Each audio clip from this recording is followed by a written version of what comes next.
It is that time again. Another week, another episode of the ASUN Gameday Podcast. William Hall Kendrell Watkins. Kendrell, we're getting close to the finish line. Not the real finish line, but the regular season finish line, I guess we'll say. Yes, the regular season finish line, and I'm excited, man. February is always the time where things start to take shape. So I'm very excited for these last 3 weeks of regular season play, I believe, and just see how things trickle out. I mean, with these power rankings, I'm starting to I'm going less and less with who beat who, and I have a feel for the teams, and I'm just like, look, this is where the teams stack up to me personally right now. So I'm starting to go more with my gut than I was looking at the standings and looking at who beat who. So, starting to get a feel for the team. So around February, that's what happens. Well, I mean, we're almost right in the middle of February. It is Valentine's Day. We'll see how much love we get for the power rankings. I don't know if we'll get it. It might be we might not be on anybody's Valentine's list after laying these power rankings out later on. But I forgot about that. It is Valentine's Day, man. That's sad. Wow. I have to go get active. I was about to say, you got to get to moving. You got to Yeah, I got to get active. And before we even get started, man, tell me, because I remember just at the SAC meetings, we were talking about, we had the phone wallet keys thing. And what is something that you take with you, something that you love that's with you at all times?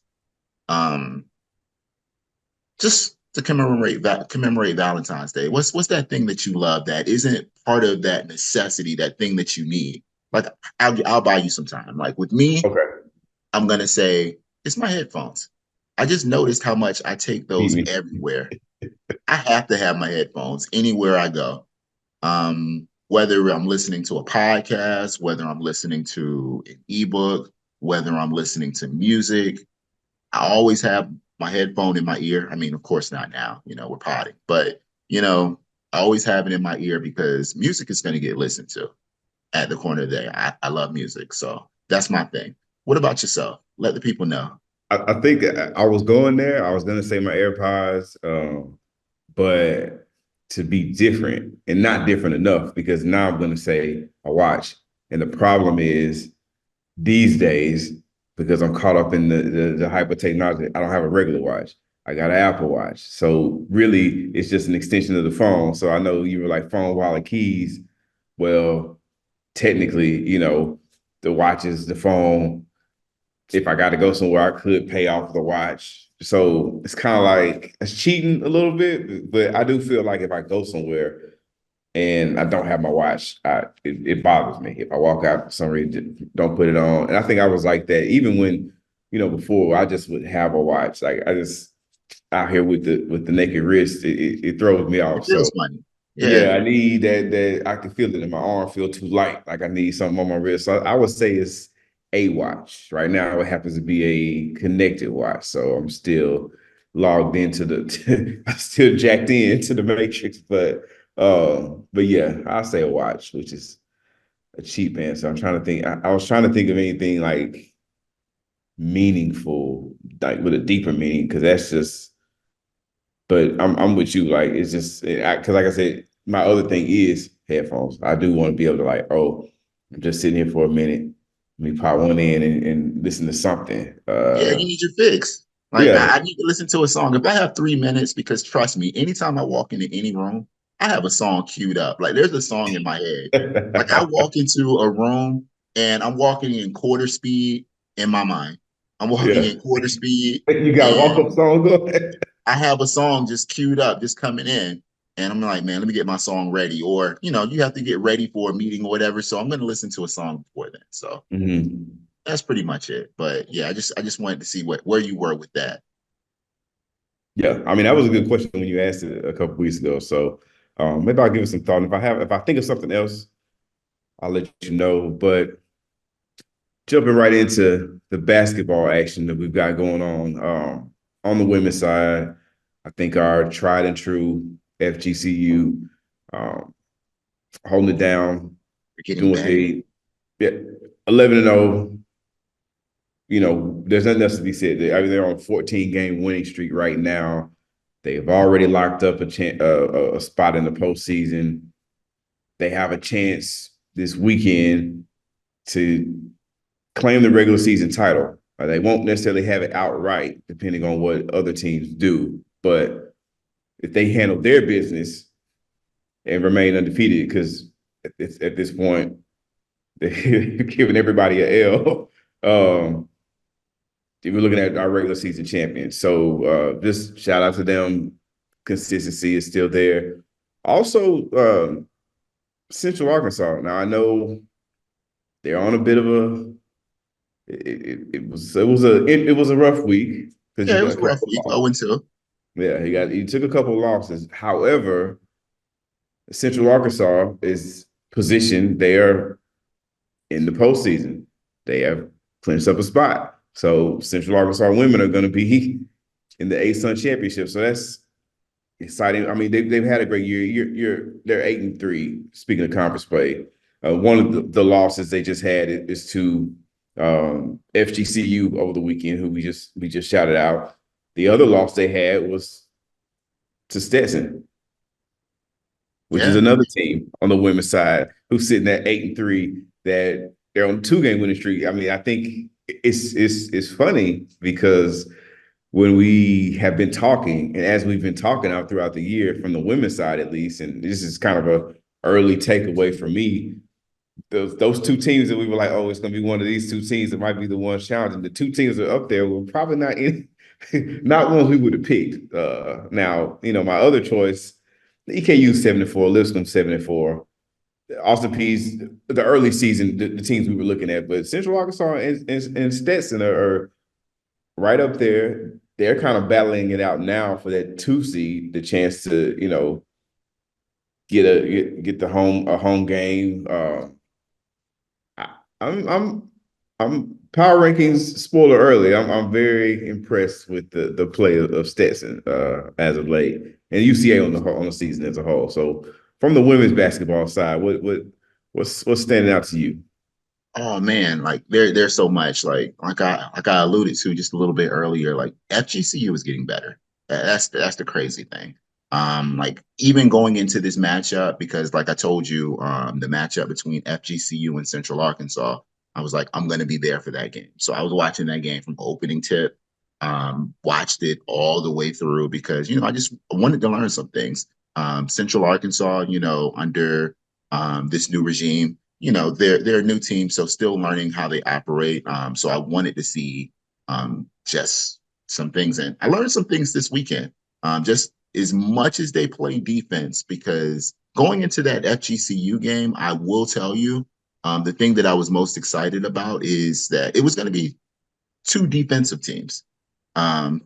As far as FGCU and UCA, just the way they get down, they play defense. It was. Have you ever do you watch boxing at all? I'm gonna I'm gonna I'm Every gonna now put and it in. Okay, then. because boxing, I love boxing, especially like old school boxing. I'll go back, watch all the old boxing matches because that was like the golden era. Mm. Like now they have too many belts, people duck each other, and when they finally fight, they're old. So, but back in the day, like you had people fight 3 and 4 times in their prime. So I went into this FGCU UCA game like it was going to be like a Hagler Hearns type of matchup where Mm. pretty much they came in and they slugged it out for like the first quarter and a half. Basically, it was they were going back and forth. I was like, oh, okay, they're answering. Like FGCU would go on a run, Central Arkansas would counter. UCA was the first team or the first ASUN team to actually hold the lead on FGCU in the second quarter this year. Mm. So I was like, man, they're really going at it. Like they're causing turnovers. Like one of my picks for the ASUN Player of the Year, and their point guard, FGCU's point guard, they were holding her in check, in Monty Jefferson. So I was like, man, they're actually like they're stepping back a little bit, baiting her with that three. They're sending an extra man when she puts her head down and goes to the rim. I was like, man, they're really answering. But the problem that was happening was just turnovers. Like they both were causing turnovers against each other, but UCA had way too many. They ended the game with 25 turnovers. FGCU had 18, so they were turning the ball over as well, but they had way too many turnovers. And over time, like they were just throwing haymakers at each other. It's just FGCU, they FGCU like in the second quarter. Like, and Yeah.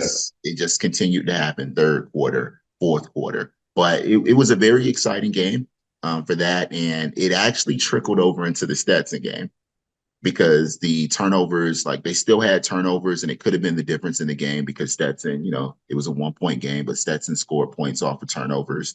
And I was like, okay, they're having a little bit of issues at the point of attack and just bringing the ball up. That they're getting a little careless with the ball. So it was something that I hadn't seen, and I was just excited to watch it. I love to break down basketball, so I Yeah, digress. it was it was it was interesting to see. Obviously, they've been having a good year. I think the year is a success right now. And I don't think they're by any means like this was them going away or they're, I don't think anything is about to change too much with them. And just again, like you said, they played two tough teams. They played them on the road. FGCU doesn't lose at home. Um, I mean, they haven't lost at all, but they're over even in non-conference. I mean, they haven't lost at home at all. So, which if they are to lock up the 1 seed, it just you look at that 0 and that. So not only do you have to beat the first ASUN team to beat them, you got to be the first team to beat them at all in their building potentially if they get there, and close things out with. They would need 5 more wins to get to the 16-0 mark. North Alabama. You'd be hard pressed to tell Coach Kemper right now in the season that this season is a success.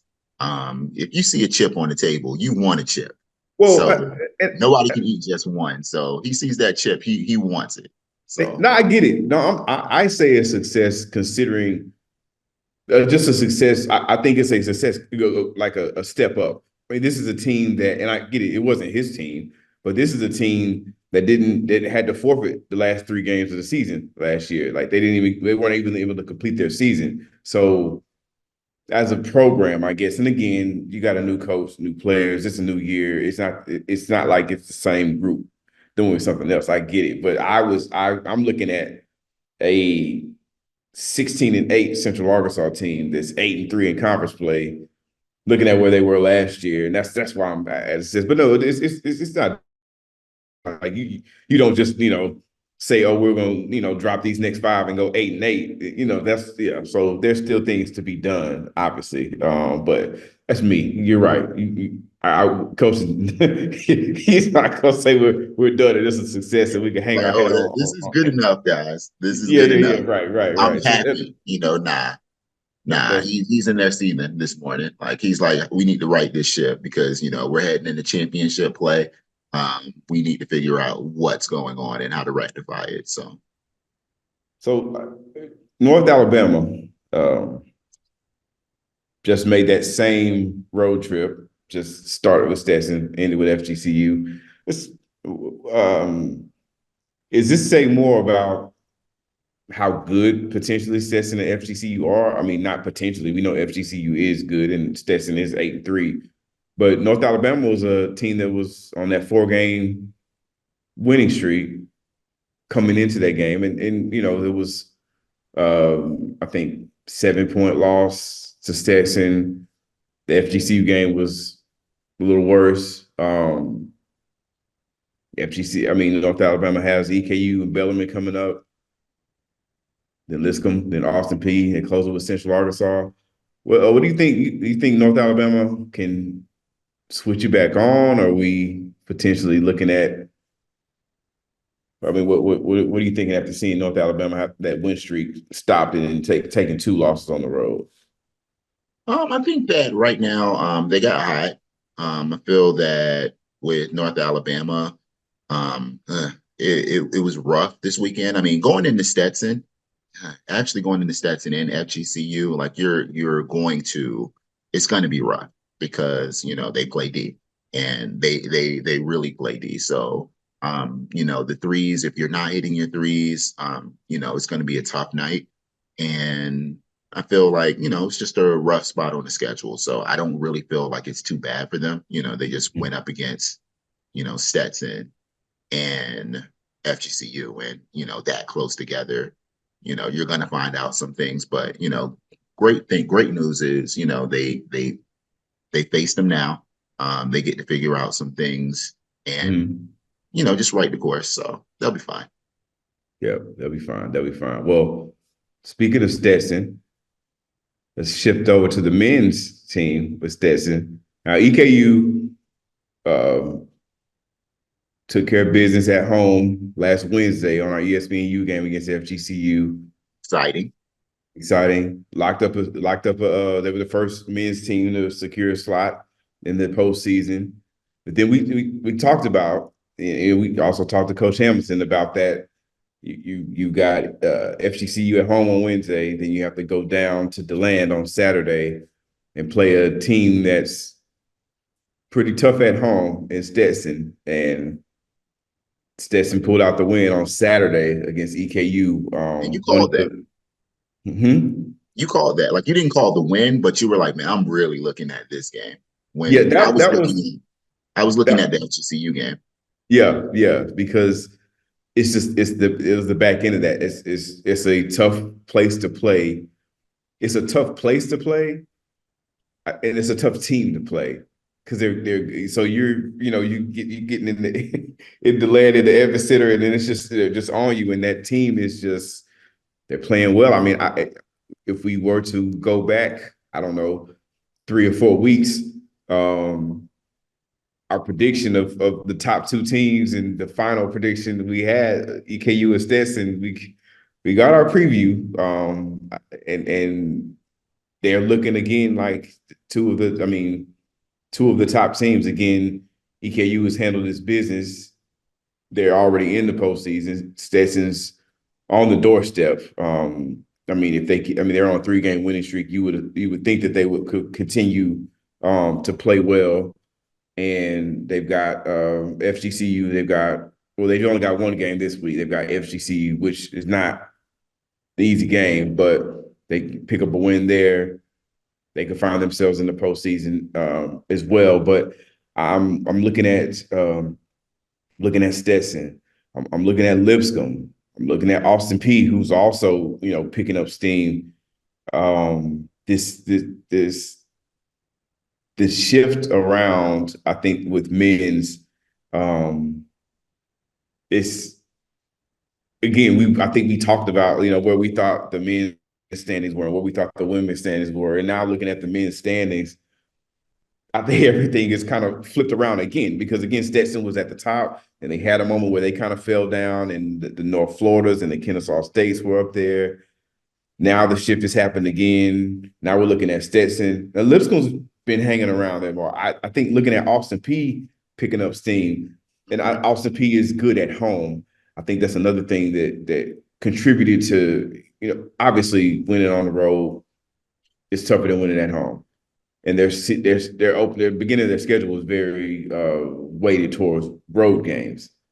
But when they're at home, they only lost once at home. Speaking of teams with great home records, all of our teams are kind of like that. Roads is a struggle at home. They're great, amazing. They're 10-1 at home. So if you got to go to F&M Bank Arena, you're going to get tested. And none of our league teams have been able to beat Austin Peay at home. Lipscomb's only lost once at home. Stetson's undefeated at home. EKU's undefeated at home. It's just, it's normal, but it's an interesting mix because it's like, it makes you think that, obviously home court advantage is a thing, but it's seriously a thing in men's basketball this year. Yeah, it sounds like it should be actually because, you're playing at home, so you're comfortable there. I know the Stetson versus EKU game. The crazy stat that I just took away from it was Stetson was 22 of 23 from the free throw line. And I know that, they've been ranking in the NCAA as far as, free throw percentage, but that's just insane. 22 of 23. And with an 8-point, that's pretty much the difference in the game. So I know that Stetson went up early in the first half, and that was pretty much it. It was 40-32 at the half. But, EKU went on their 14-2 run at the start of the second half, just to bring the game or just to go ahead. But Stetson, like, the one thing that I said, and I feel good because I feel vindicated, actually, because I had EKU and Stetson as my 1 and 2 for the year. And then Stetson went on to lose some tough games, and they lost by wide margins. I was like, I want to see them fight a little bit more for games because I know when they're hitting their shots, they're just tough to beat.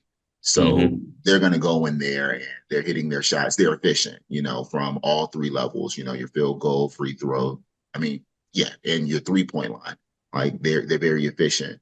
But when they're not hitting, they're usually not hitting. And even in this EKU game, Jalen Blackman scored 27 points, but he was 7 of 19 from the field. So, it wasn't like he was shooting a high percentage, but, they gutted it out when EKU came back and, they took the lead back late in the second half. So, because it was knotted up at 70 with like going into that last TV timeout. So Stetson went on an 11-2 run right then just to reclaim the game. So that's really what I wanted to see, a gutsy performance and then just fighting. I know like Jalen Blackman right now is a player of the year candidate. I was just about to ask you, is he he's a candidate. He's a candidate. If you had a pick right now, is it Jalen Blackman? It's hard to say because I have a couple people, and I would actually have to comb through it because I want to make sure I looked everybody over. But EKU has some player of the year people there as well. But that being said, Stetson, you had 2 double-doubles from Josh Smith, 24 and 11, and also you had Auburn Gadaretse, who had 12 and 12, and also had 5 assists and 3 blocks. So he was doing it from every angle. So, shout out to Stetson on that win. Yeah, I mean it's a big win, and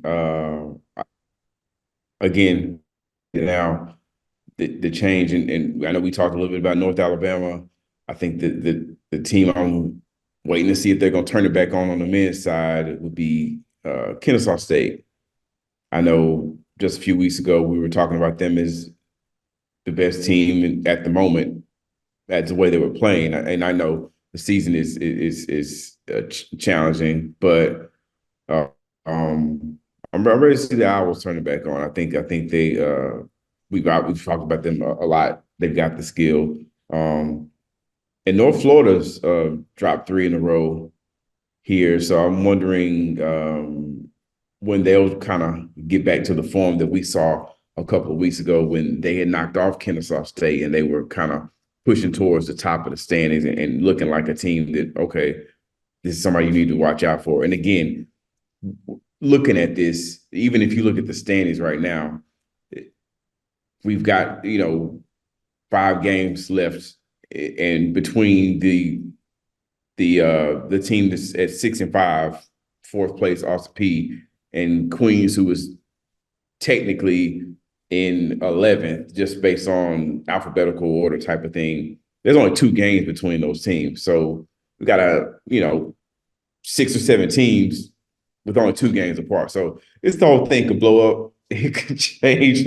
I mean, we've seen it happen already. So extremely exciting where we are, like you said, mid-February, coming up to the home stretch, about seeing everybody's jockeying for that postseason position. Love to see it. So we're going to take a quick break. And when we come back, we're going to jump into the power rankings and the matchups to watch for this week. ASUN Gameday Podcast. We'll be right back.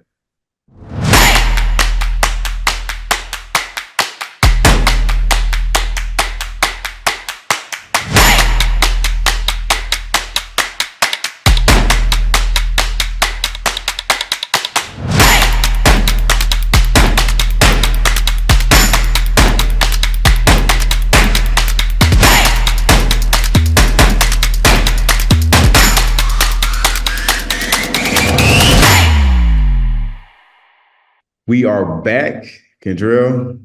It's time for the power rankings. I think I've been having you go first. I'm gonna take a crack at it. I'm gonna go for Okay. men's basketball. I think I'm gonna go top to bottom. I think it's becoming less interesting at the top for some of these. So I'm gonna start with EKU. They're still number one.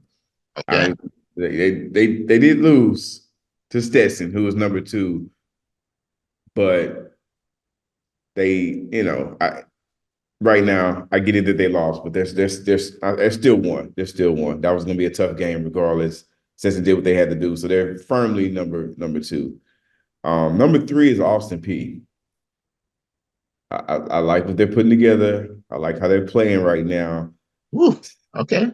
There's a slight edge over my number four team, which is Lipscomb. Um, Same thing. They're getting it done. They're handling their business. Um, Number five, North Alabama. I still think they are in the top half of the conference as far as the teams we've got going right now. They did lose, but they're five. And number six might be a stretch. Central Arkansas. Woo. Okay. Yeah, Central Arkansas. I think they're a team that's getting the job done, and they're winning games. I think they're. I'm not saying that they're looking like a team that I feel like is absolutely definitely gonna win the title or is one of the best teams, but I think they can give one of those teams a run for their money and push them. Yeah, and I think that if they're matched up with teams that they should do well against, they do well against. So yeah, Central Arkansas. I got Central Arkansas at six. Wow. I don't want to say that's crazy. Not from that, just because we just have we have a little bit of disparity in our top six. Just running through it. I have right now, and this team would be well. First of all, I want to give an honorable mention. I want to give an honorable mention to Jacksonville. Jacksonville right now is 2-0. They were 2-0 for the week. And one thing I noticed, just combing through the stats and everything, Jacksonville has Bryce Workman back. Mm-hmm. Bryce Workman has been back for the last two games. Ironically, they're 2-0.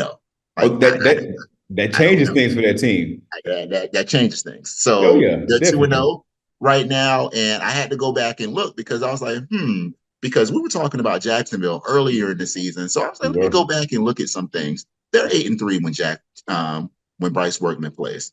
Yes. So Yeah, I'm with you. I'm with you there.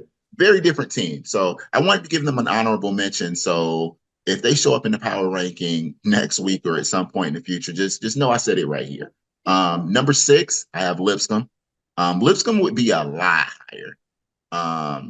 Unfortunately, just after Darren Boyd went for 29 and just after Darren Boyd went for 29, next week he came back. He got an injury. It appears that he's out for the season. So that's really going to hurt because I know right now with their top scorer from last year, their top scorer for this year, just not playing. Right now, that's going to hurt. But they're still like we've seen them play. Without Darren Boyd, they're still a problem because Will Pruitt. So Mm-hmm. they're still a problem. So right now I have them ranked 6th.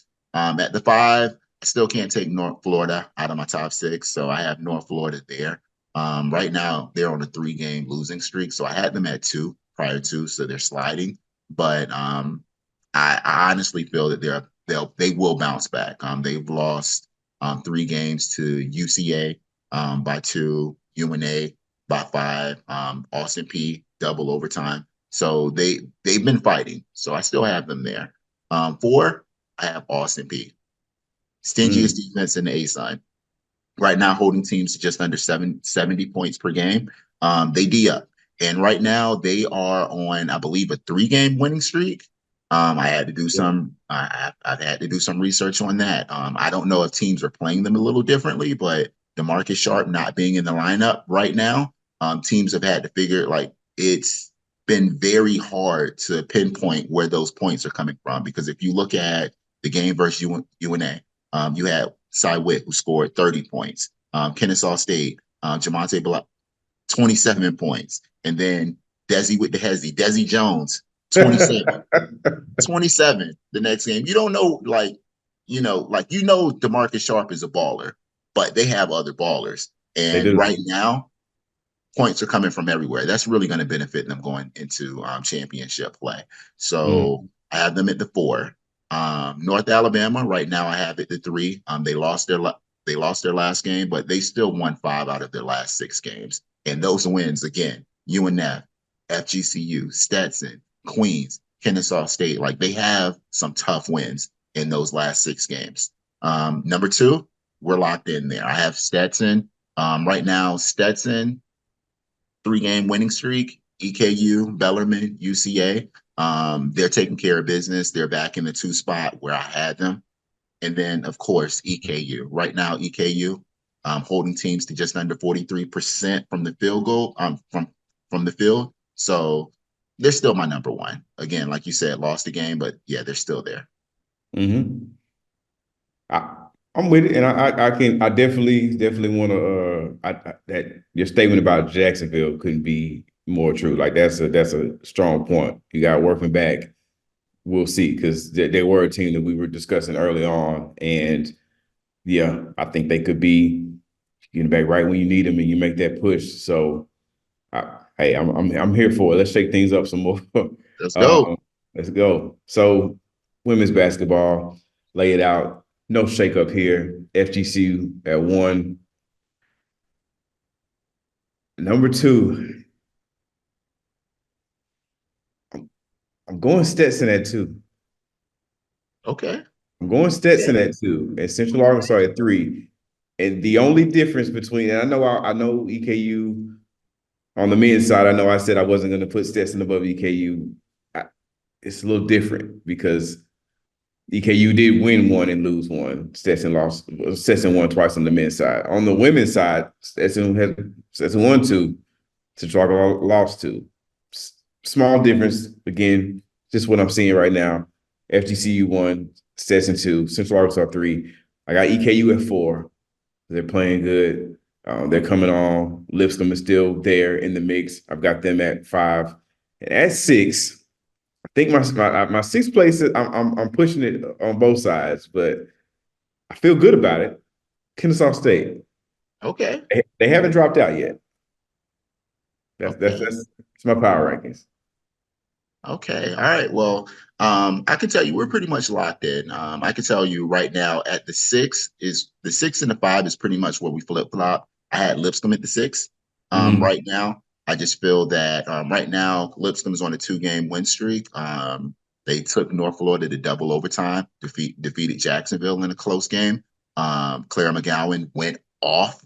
Right now, scored 37 points in that double OT victory over North Florida. So shout out to Claira McGowan. Everybody has to have Claire, and she showed it there. So there we go. So yeah, she balled out. Number 5, I have Kennesaw State. They've been 2-1 in their last 3 games, so I definitely have them at the 5. They've just been playing really, really strong. They play a lot like Stetson, where they D up. The game's going to be close.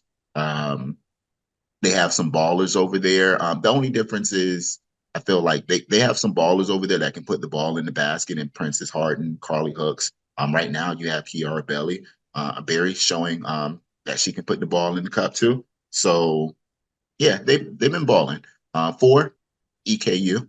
EKU, 2-game win streak over Kennesaw State and Queens. They've been balling. Shout out to Antoinette Walker for her 1,000-point. Alice Recanati just a couple of games earlier. Central Arkansas dropped to the 3 just from the 0-2 weekend. The clash between Stetson and FGCU, like it really knocked out that pecking order of where everything was. Stetson's at the 2. It's well earned. They won 6 of their last 7 games. So yeah, they're at my number 2. And then, of course, number 1, FGCU right now. I always put FGCU at the 1 and I just move on because I'm looking at some other notes. But again, I put some notes in there because I want to give them their flowers. I just don't want to say FGCU at the 1 and move on. Right now, they're our number 1 team in offensive scoring at 74.6 points per game. And then not only that, they're number one in defense, where they're allowing just under 56 points a game. So that allows for the largest margin of victory, which is 19 points a game. So they're beating teams on average by 19 points per game. So, yeah, number one. And until something else happens, they lose in the regular season, they probably still will be number one. So, I mean, yeah, I don't. If they were to lose this week, I don't think you can.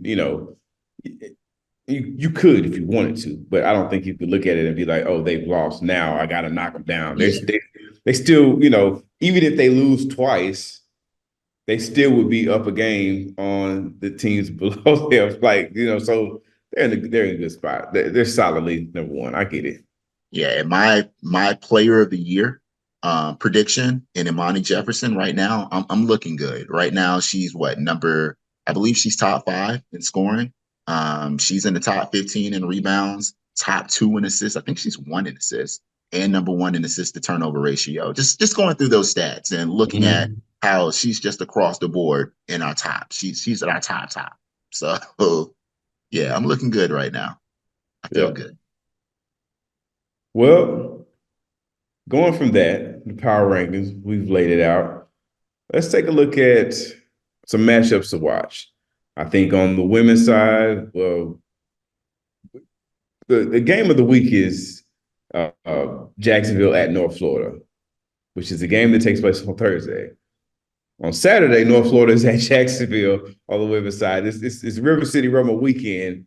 So I think that's a matchup because it's a makeup game from a game that was earlier. So they're playing twice. It's interesting. And both of those teams are teams that need wins to try to get themselves into position to make the postseason.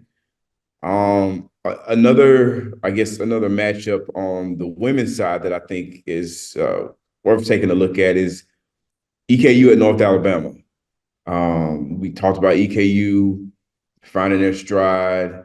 They're putting some wins together. And then North Alabama, who took those 2 losses on the road, trying to get back. They were just on that 4-game winning streak. So I want to see when they're back at home in Florence, got EKU coming in, as UNA get back to their wins, or EKU keep it going. I think that's 2 of our better teams in the conference getting a chance to go at it. So it's an interesting matchup. On the men's side, we mentioned this one earlier. FGCU at Stetson is a matchup that I want to see. Obviously, Stetson, like we said, is on the doorstep of pushing their way into the postseason.